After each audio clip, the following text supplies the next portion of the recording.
पक्षी जाय दिगंतरा. लेखक सदानंद कदम.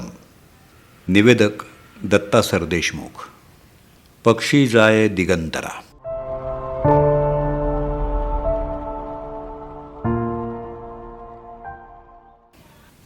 काही माणसं काळजात कायमचं घर करून असतात, राहतात. त्यातलेच पापा काका. सगळ्यात वरच्या थरातले. अजित श्रीधर पाटील किणीकर हे त्यांचं कागदावरचं नाव, पण सगळ्या दुनियेचे ते पापा काकाच. जवळजवळ 20 वर्षांनी मोठे असले तरी त्यांनी हे अंतर कधीच जाणवू दिलं नाही. मुलासारखंच मानलं, सांभाळलं मला, माझ्यासारख्या अनेकांना. प्रदीप तर त्यांचा मानसपुत्रच होता. प्रदीप सुतार, जंगलं फिरणारा फोटोग्राफर. पापा काकांना आयुष्यात आणून सोडलं ते प्रदीपनंच. तसं जंगल आयुष्यात आणलं ते मारुती चितमपल्लींनी. पण ते वाचायला शिकवलं पापा काकांनी आणि आमच्या गुरुजींनी. गुरुजी म्हणजे प्राध्यापक सुरेश गायकवाड. या दोघांसोबत चांदोली, राधानगरी आणि कोयनेच्या जंगलात भटकंती केली. ती जंगलं जशी अपार, थांगही लागू न देणारी, तशीच ही दोघंही एकमेकांचे जानी दोस्त. त्यांचा जंगलातला वावर एखाद्या राजासारखाच असायचा. तिथल्या सगळ्या झाडाझुडपांची कुंडली गुरुजींच्या मुखातून बाहेर पडायची, तर पापा काका सगळं प्राणीविश्व उलगडून सांगत राहायचे. दोघंही सह्याद्रीतल्या जंगलातले हेळवीचे. पापा काकांविषयी कुतूहल वाढत गेलं ते जगदीश गोडबोले यांच्या मोहीम इंद्रावतीची या मोहिमेमुळं. बाहेरच्या जगाचं लक्ष चंद्रपूर बस्तरमधल्या आदिवासींच्या उपेक्षित दुनियेकडे वेधण्यासाठी ती मोहीम काढलेली आणि त्या मोहिमेत पापा काका होते. हे गोडबोलेंच्या पुस्तकामुळं मला समजलं.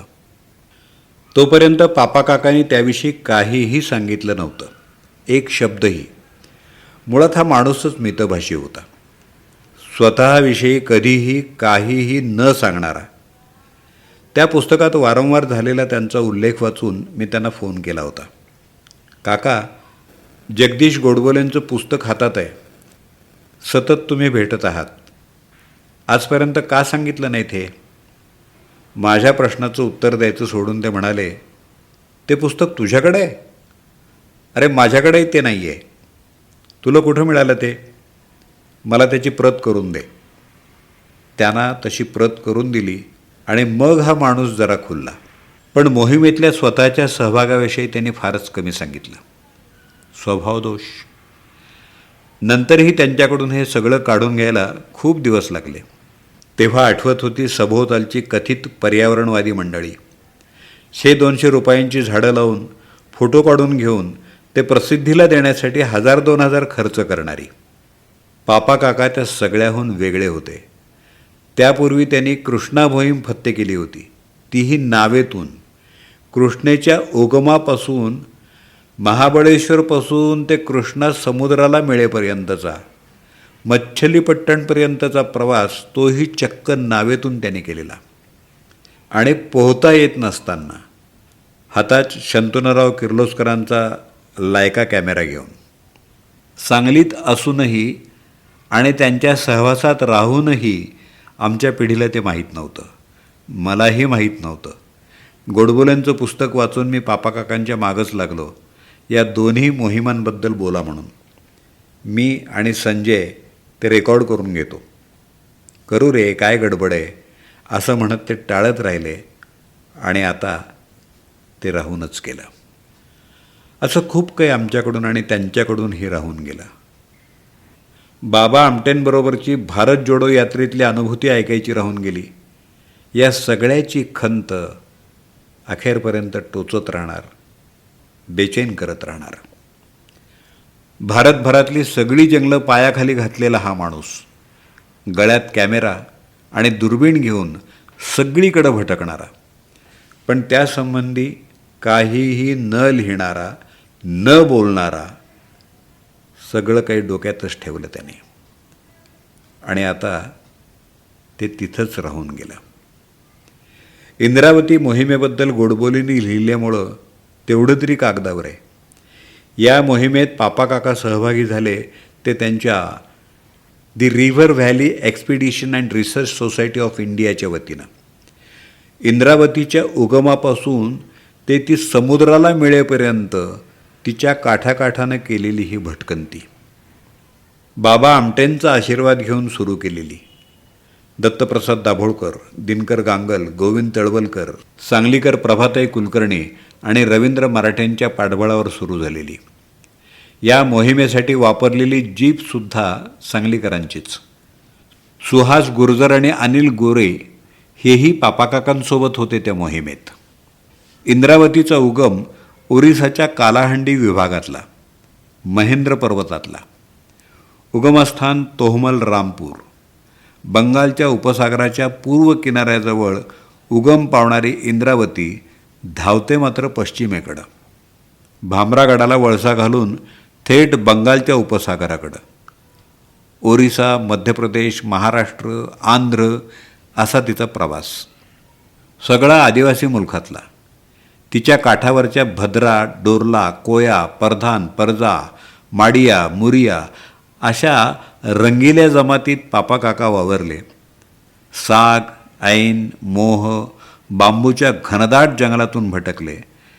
इंद्रावतीच्या कुशीतलं रंगलेलं आणि भंगलेलं जग शोधत राहिले, नजरेनं टिपत राहिले. कोंद, खोंड जमातीच्या मर्दीगुडा या उगमाजवळच्या छोट्या वस्तीपासून चालत राहिले. इंद्रावतीला समुद्राला मिळालेलं पाहूनच ते माघारी फिरले. भेटत राहिलेल्या आदिवासींशी कृष्णाकाठी मराठी बोलत राहिले आणि त्यांची कंधा उडिया समजून घेत राहिले. सुकलेल्या लाल मुंगळ्यांची चटणी बघत आणि चाखत दिवस काढले. मार्ग काढत चालत राहिले. ओरिसातून मध्य प्रदेशात बस्तरला आले. बस्तरच्या पश्चिमोत्तर कोपऱ्यात पसरलेल्या 4000 चौरस किलोमीटरच्या डोंगराळ मुलखात शिरले. हेच अबुझमाड, आजही थेट अश्मयुगात घेऊन जाणारं, घनदाट जंगलानं वेढलेलं. अबुझमाड म्हणजे ज्याचा थांग पत्ता लागत नाही असा डोंगराळ मुलूक. तो पालथा घालून ते आले भामरागडला. तिथं स्वागताला आले होते डॉक्टर प्रकाश आणि मंदा आमटे, आणि ते वर्ष होतं 1973. हे सगळं नोंदवायला हवं होतं त्यांनी. आयुष्यभर प्राणी, पक्षी आणि जंगलझाडी हाच श्वास झालेला हा माणूस गेली 40-45 वर्ष बाबा, प्रकाश आणि विकास आमटेंच्या प्रकल्पांना सढळ हातानं मदत देणारा, आणि तरीही त्याविषयी कुठंही अवाक्षरही न काढता प्रसिद्धीपासून सतत लांब लांब राहणारा, निसर्ग आणि प्राणीजीवन वाचवण्यासाठी जीवाचं रान करणारा. त्यांनी यातलं काहीच नोंदवलं नसलं तरी इथल्या पर्यावरणवाद्यांनी त्यांची दखल घेतली होतीच. हल्ली आजारपणामुळं ते बाहेर पडत नसले, थकले असले तरी राज्यस्तरीय पक्षीमित्र संमेलनाच्या अध्यक्षपदाची माळ त्यांच्या गळ्यात पडली ती त्यामुळंच. महिनाभरापूर्वी त्यांचा फोन, सदानंद येऊन जा, संजू काकाला घेऊन ये. मी आणि संजय गेलो. प्रदीपही आलेला. काकांची अवस्था पाहता ते या संमेलनात अध्यक्ष म्हणून कसे वावरणार, कसं बोलणार हीच काळजी होती. ते अर्ध्या तासापेक्षा जास्त बसू शकत नव्हते आणि 5 मिनिटांपेक्षा जास्त बोलू शकत नव्हते. मग आम्ही ठरवलं की 8-10 दिवस रोज येऊन त्यांचं ध्वनिमुद्रण करावं, रोज 2 मिनिटांचं, आणि ते जोडून ते 10 मिनिटाचं भाषण पडद्यावर दाखवावं. शिवाय त्यांच्यावर एक 10 मिनिटांचा माहितीपट करावा आणि त्याचं निवेदन संजयच्या आवाजात करावं. पुढचे 15 दिवस त्यात गेले. प्रदीपकडचे आणि माझ्याकडचे फोटो जमवून अखेर संमेलनाच्या आदल्या दिवशी रात्री 2 वाजता तो माहितीपट पूर्ण झाला. त्यासाठी प्रकाश भाऊंसह सगळ्यांची मनोगतं घेतली. अध्यक्षीय भाषणही तयार झालं. दुसऱ्या दिवशी ते सगळं संमेलनात दाखवलं गेलं. पश्चिम घाट बचाव मोहिमेतल्या गोव्यातल्या डॉक्टर राजेंद्र केरकरांच्या हस्ते पापाकाकांना जीवन गौरव पुरस्कार प्रदान केला गेला. त्या संमेलनातली त्यांची ती अर्ध्या तासाची उपस्थिती अखेरची ठरली. दोघांचा आधार घेत पापाकाका व्यासपीठावर आले. त्यांच्या पाठीमागं त्यांच्या आधारानं आजवर जंगल तुडवत राहणारे आम्ही तिघं उभे असताना घेतलेलं पापाकाकांसोबतचं ते प्रकाशचित्र अखेरचंच ठरलं. ते प्रकाशचित्र जसं त्यांची आठवण देत राहणार, तशाच त्यांच्या सहवासातल्या अनेक आठवणीसुद्धा. असंच एकदा ते घरी आलेले. सदानंद, हे उतरून घे रे, पेन ड्राईव्ह हातावर ठेवत म्हणाले. यात BNHSचे गेल्या 100 वर्षातले सगळे अंक आहेत.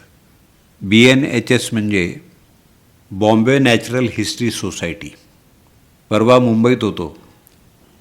सोसायटीत जाऊन हे सगळं तुझ्यासाठी घेऊन आलो आहे. नीट ठेवते. मी काही पक्षी अभ्यासक नाही, पण तरीही असला दुर्मिळ ऐवज माझ्यासाठी आणायची त्यांची ती काही पहिलीच वेळ नव्हती. असंच एकदा त्यांनी 10 DVD दिलेल्या, 10 विषयांच्या. त्यात होते त्या त्या विषयातले जग बदलणारे 100 शोधप्रयोग, गेल्या 100 वर्षातले. ते शोध लावणारे शास्त्रज्ञ, संशोधक यांच्या छायाचित्रांसह, आवाजासह आणि काहींच्या ध्वनिचित्रमुद्रणासह. कुठल्या जन्मीचं हे ऋण, अशी माया. नव्या वर्षाच्या दुसऱ्याच दिवशी आम्ही पुन्हा जंगल भ्रमंती शिबिर घ्यायच्या विचारात आहोत असं त्यांना सांगताच ते म्हणाले, मी येणार आहे रे, मला सोडून जाऊ नका.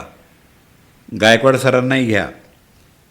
मी गाडीतून येईन, पण 10 पावलं तरी जंगलात चालणारच.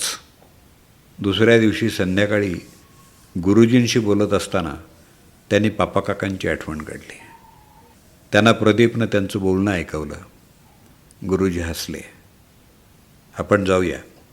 मी आणि पापा तळावर थांबेन, पण पापाला नेऊ आपण, असं म्हणाले. घरी परतलो. तासाभरात प्रदीपचा फोन. हुंदके देत तो म्हणाला, सर, काका गेले. काय बोलावं सुचत नव्हतं. काहीही न बोलताच मी फोन ठेवून दिला. डबडबलेल्या डोळ्यात पापा काका धुसर धुसर होत गेले. भवतालात मिसळून गेले. असमंतात विरून गेले. आभाळवेडी भटकंती करणारा हा अवलिया निघून गेला दुसऱ्या जगाची सफर करण्यासाठी, तिथली जंगलं धुंडाळण्यासाठी. इथल्या जंगलात 10 पावलं चालण्याची इच्छा मागं ठेवून.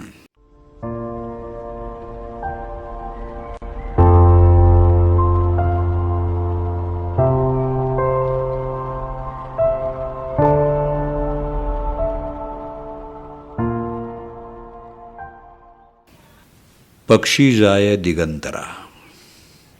लेखक सदानंद कदम, सांगली. भ्रमणध्वनी 9420791680. निवेदक दत्ता सरदेशमुख. 8329730186.